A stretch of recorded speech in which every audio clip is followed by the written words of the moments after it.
When you are traveling in the land, you will be blamed for shortening. You will be doing the shortening of prayers.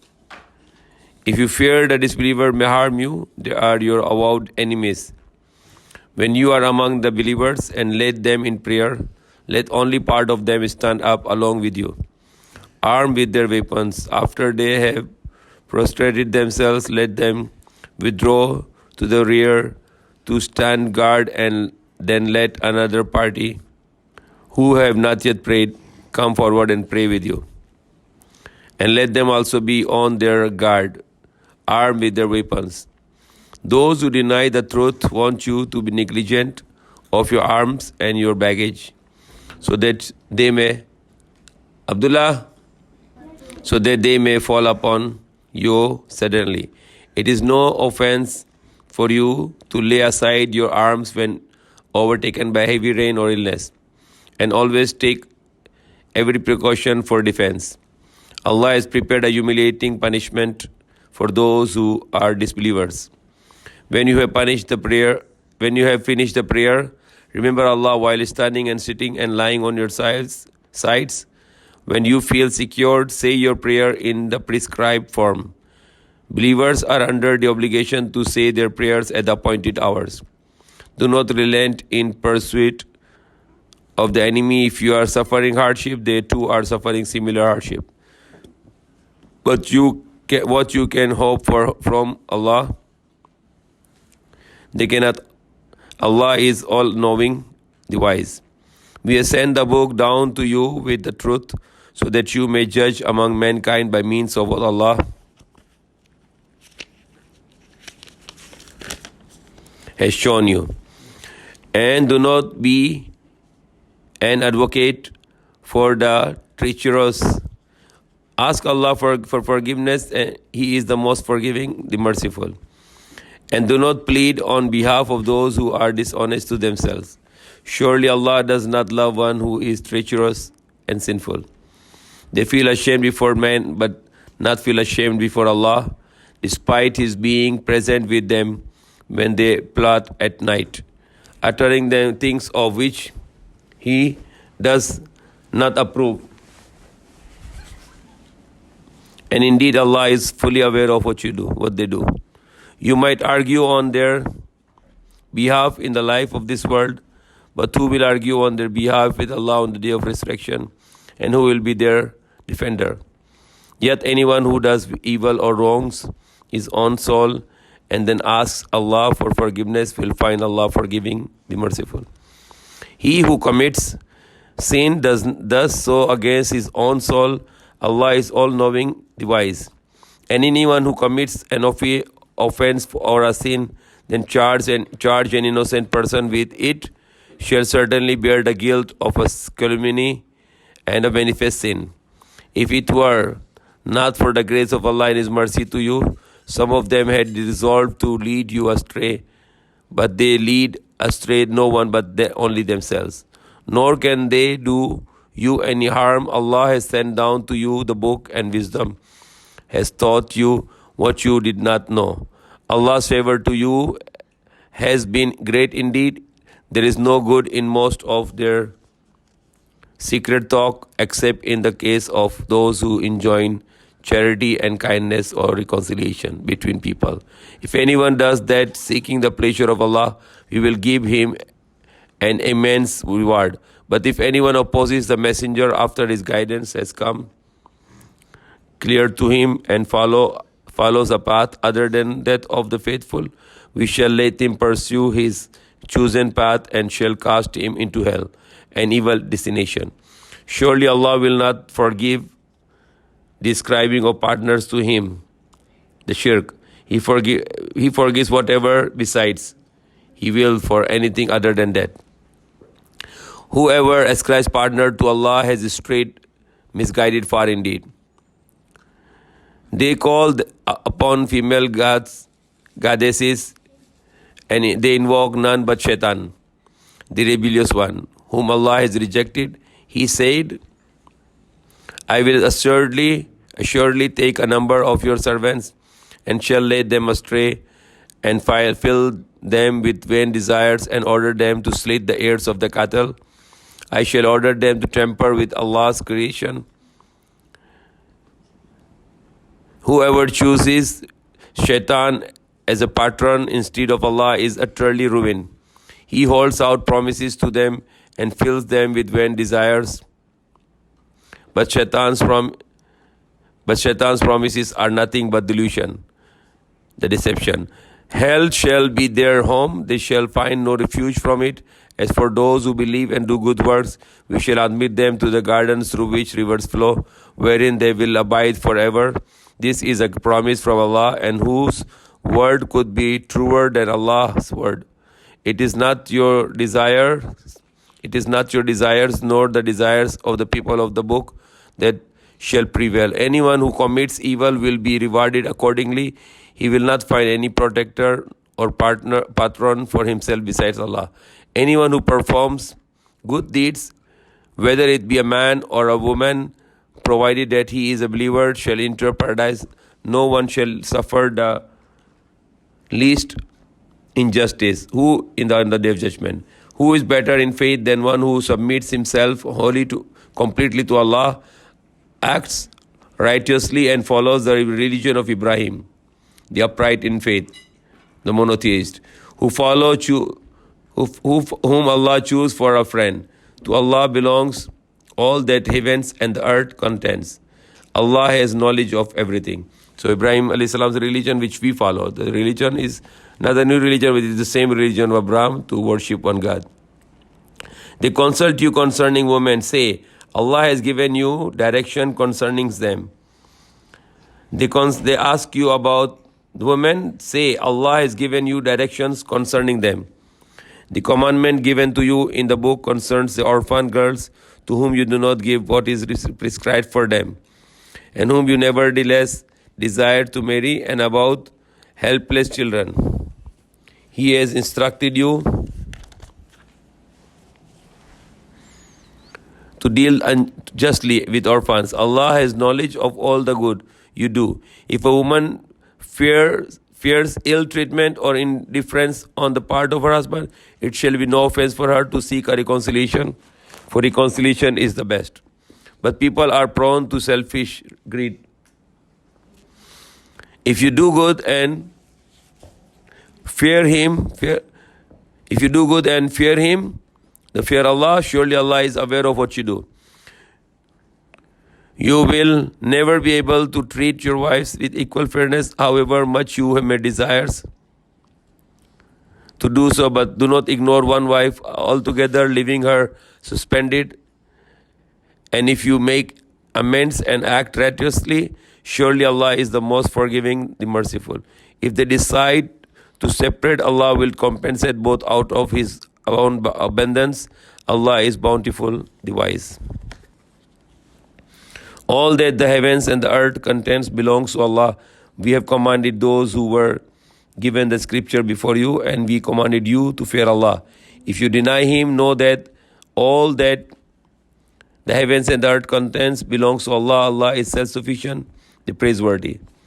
All that the heavens and the earth contains belongs to Allah, and none is worthy of trust as Allah. If He wanted, He would remove you altogether and replace you with other people.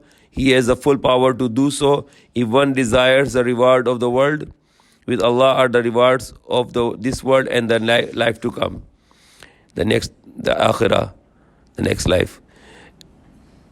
And Allah is indeed all-hearing, all-seeing. Believers, be strict in upholding justice and bear witness for the sake of Allah, even though it is against yourselves, your parents, or your kindred, your relatives. Be they rich or poor, Allah knows better about them both. So very important for the justice and to bear the true witness.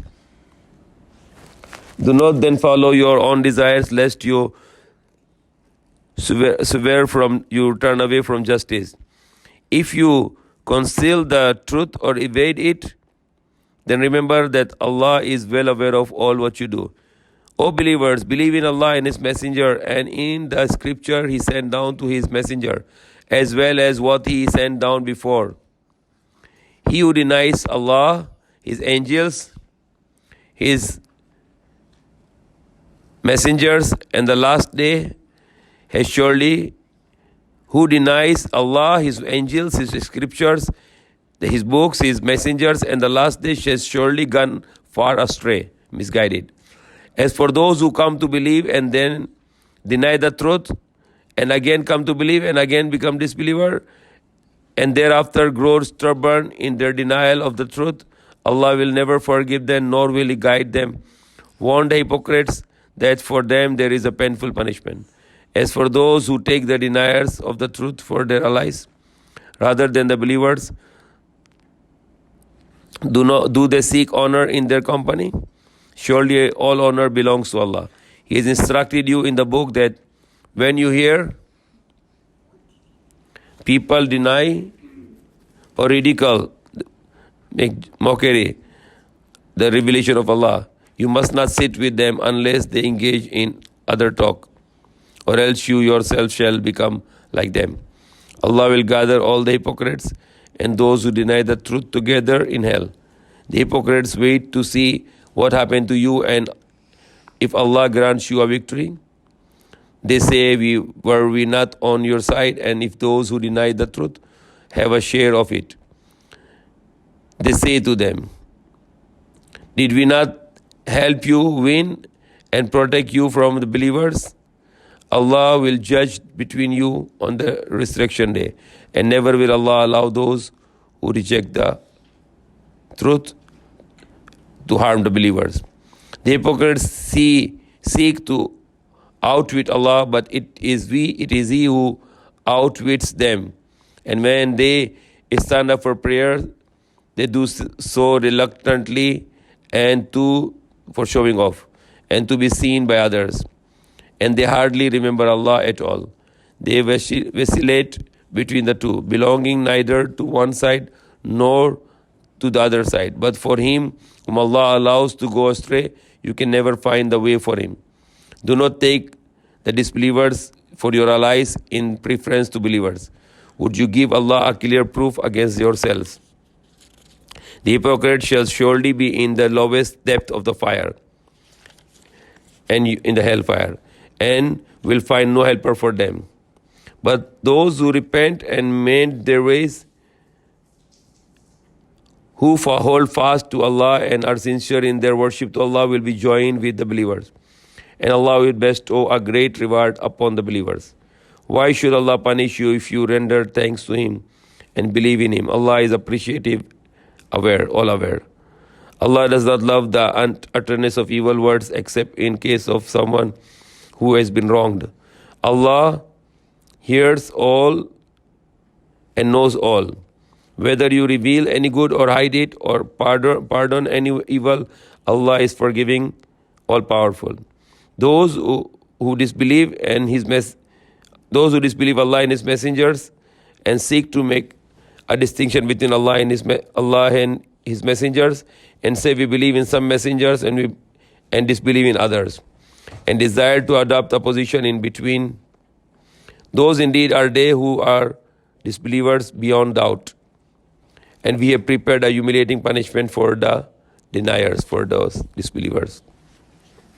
To those who believe in Allah and His messengers and make no distinction between any of them, to those we shall surely give them their rewards. Allah is the most forgiving, the merciful. The people of the book ask you to bring down for them a book from skies, from the heaven.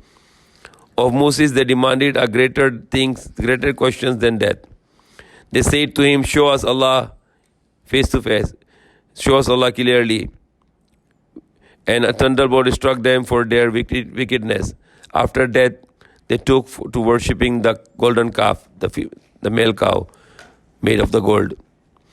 After all evidence of the truth had come to them, yet we pardoned even that, and bestowed on Musa clear authority. And we raised above them the mountain while making a covenant with them. And we said to them, enter the gate humbly, and we also commanded them, transgress not in the matter of Sabbath, the 7th day, when the livelihood was prohibited for them on that day. We took from them a firm covenant, but they broke their covenant and they rejected the signs of Allah and put the prophets to death without justification and said, our hearts are sealed. It is Allah who has sealed their hearts on the account of their denial of the truth. Except for a few of them, they have no faith. They denied the truth, they are disbelievers, and uttered a monstrous slander against Mary. They declared, we have put to death Messiah, Isa, son of Mary, the messenger of Allah. They killed him not, nor they crucify him, but it was seems to them. And those who differ in this matter are in doubt concerning it. They have no definite knowledge about it, but only follow the guess. But they certainly killed him not. Allah raised him towards himself. Allah is the Almighty, the Wise. There is none among the people of the book but will believe in it before his death. And on the day of resurrection, he shall be a witness against them. Because of the wrongdoings of the Jews, we forbade them certain good things that had been allowed to them before. For having frequently debarred others from Allah's way.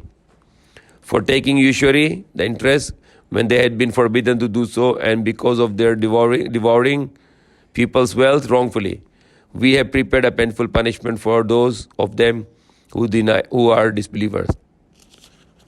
But to those of them who are firmly grounded in knowledge, and the believers who truly believe in what is revealed to you and what was revealed before you, to those who pray regularly and pay the zakat and believe in Allah and the last day, we will surely give a great reward.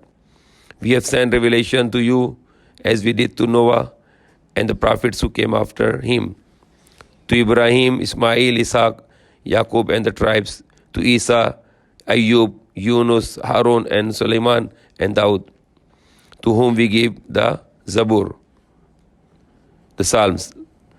We have told you about some messengers sent previously, while we have not yet told you about the others. Allah spoke to Musa directly.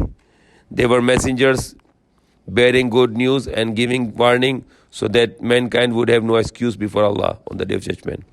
After the coming of the messengers,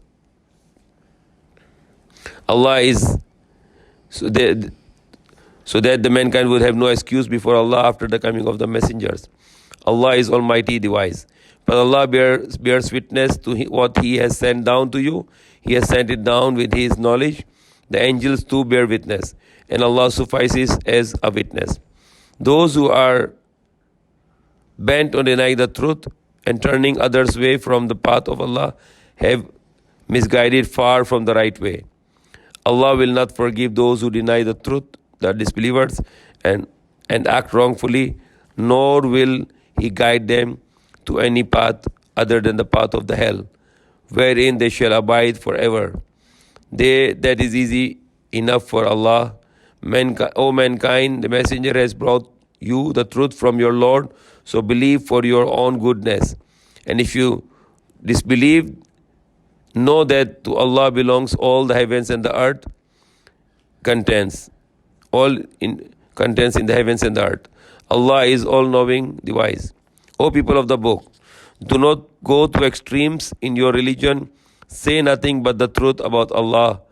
The Masih, the Isa, son of Maryam, was only a messenger of Allah, and his word conveyed to Mary, and a spirit created by Allah from him. So believe in Allah and His messenger, and do not say three. Do not say three, because they are saying three gods. So Allah said, do not say three, stop it, desist. It will be better for you. Indeed, Allah is the one and only God.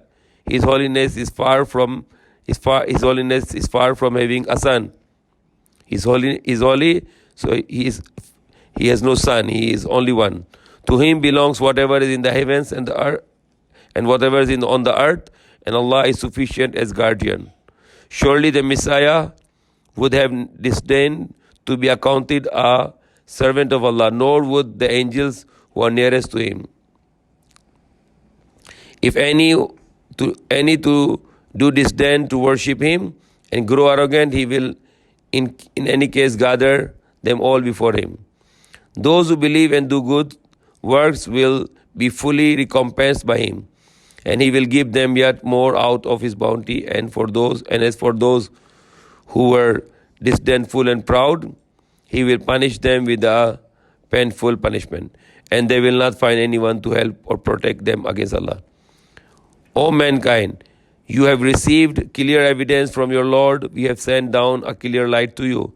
As for those who believe in Allah and hold fast to Him, He will admit them to His mercy and His grace. He will guide them towards Him on a straight way.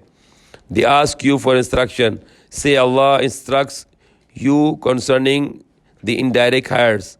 If a person dies childless but has a sister, she receives half of what he leaves, and he is her heir of if she dies childless. If there are two sisters, they receive 2/3 of what he leaves. If there are brothers and sisters, the share of each male shall be of that of 2 females. Allah makes things clear to you so that you will not go astray. Allah has knowledge of everything. Why the man has a more share in the inheritance? Because man has to spend the money. The woman's money is just for keeping. She don't need to spend even to herself. And it is responsibility for the father, the husband, the brother, and the son to spend on the woman. So women's money is always for keeping herself and for her personal. But for her basic needs, always be provided by the man, either a father or husband or brother or a son. So woman is always free from obligation of expend for the family and all the obligation from the men. So that is fair enough to get more share from inheritance because he's obliged to spend money on his own share on all the women belongs to him, like his mother, his wife, his daughter, his sister. But the women are free from the financial obligation for the family. Their money is for themselves and not to use for the family.